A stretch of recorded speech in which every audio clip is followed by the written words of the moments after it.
Compostela y por lo tanto Galicia se prepara para conmemorar el 800 aniversario de la peregrinación a Santiago de Compostela de San Francisco de Asís. Hemos querido averiguar hasta qué punto fue importante, histórica y espiritualmente aquella travesía.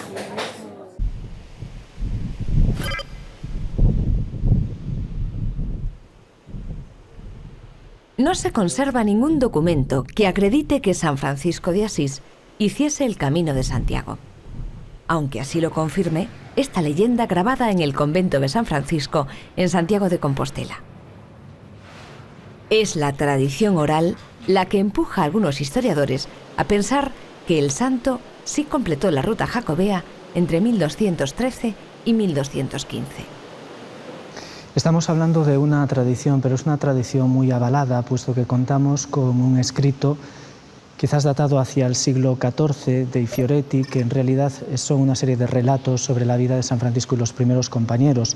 Nace en el ámbito de Italia, pero a su vez sabemos que está bebiendo de otras fuentes escritas, por tanto probablemente más antiguas, probablemente del siglo XIII, que es la época de Francisco de Asís. Y luego también contamos con muchísimas tradiciones orales a lo largo y ancho de todo el norte de la península, que pues dan a entrever que efectivamente estamos hablando de una tradición no solo local, no solo de Santiago de Compostela, sino que está extendida por muchos lugares y además muy significativo, porque en esos lugares se dice: por aquí pasó San Francisco de Asís, camino de Santiago.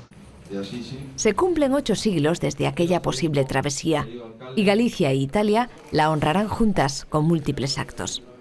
Entre ellos, una exposición, esta, que muestra piezas relacionadas con San Francisco, datadas principalmente entre los siglos XIII y XVIII. Se ha desvelado además que durante 2014 Galicia organizará un Congreso Internacional de Turismo y Peregrinación y una cita sin precedentes, la primera Convención Mundial de Asociaciones de Amigos del Camino, entidades sin ánimo de lucro desperdigadas por todo el mundo. Tenemos asociaciones de amigos del camino en los 5 continentes y que en realidad con la celebración del 8º centenario de peregrinación de San Francisco de Asís a Santiago de Compostela queremos celebrar un evento para agradecerles públicamente todo ese trabajo que han hecho durante tantos y tantos años, porque fueron los primeros en señalizar los caminos.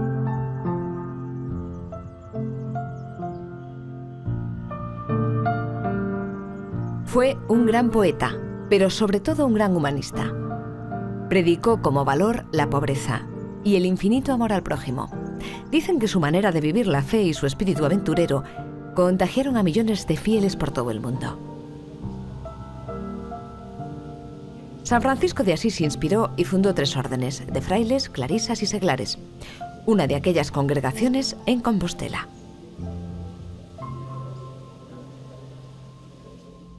Al menos que tengamos constancia, aunque sea desde una vertiente de tradición, pero sí podríamos afirmar que estaríamos hablando de una de las primeras fraternidades franciscanas fuera de Italia, esto seguro, claro, la de Santiago de Compostela.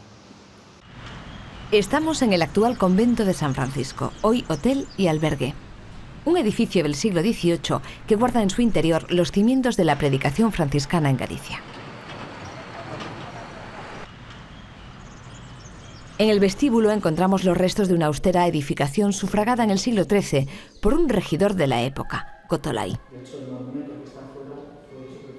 Ahora mismo estamos justo en el lugar que ocupaba el espacio sagrado de la iglesia, de la ermita. Muy probablemente en el entorno de la ermita teníamos una serie de cabañas en donde vivían los franciscanos, siempre con un concepto de vida muy austero y muy probablemente además rodeado de personas necesitadas. Esto era Ovaldo Inferno. Aquí podría estar ubicado el vertedero de la ciudad en el siglo XIII, la zona más pobre. De unos siglos después, entre el XIV y el XV, son estos arcos del antiguo claustro que muestran la figura de San Francisco. El santo también está presente en el comedor monumental.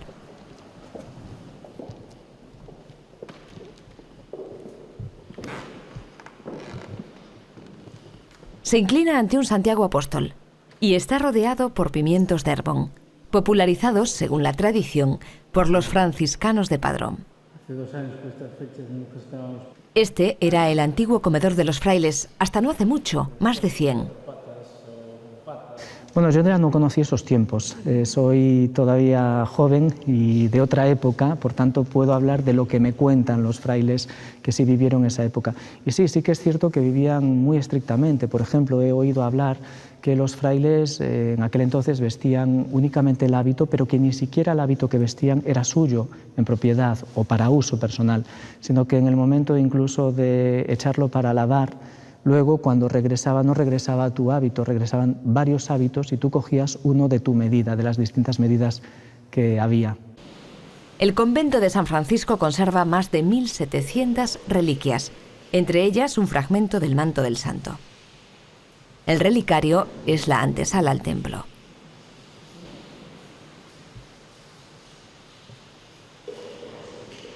No podemos hablar de arquitectura franciscana como estilo, porque estilo es otra acepción. Estilo es el estilo gótico, el estilo románico, el estilo barroco.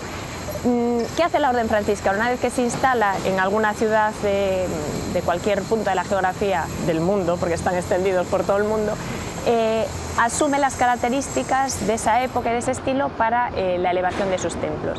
¿Qué ocurre? Que siempre se mantiene una fidelidad a la austeridad y a la pobreza.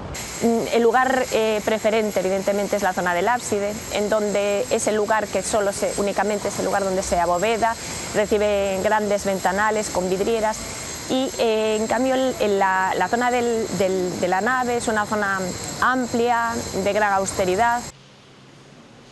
Con el mismo espíritu que su fundador, los franciscanos de Compostela continúan asistiendo a los que menos tienen, peleando por la dignidad del individuo. Su albergue abrió las puertas hace 42 años y atiende a unas 1000 personas al año.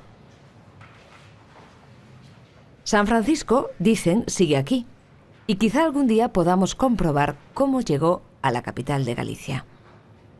Según un documento franciscano, el sepulcro del mecenas Cotolai podría despejar la incógnita.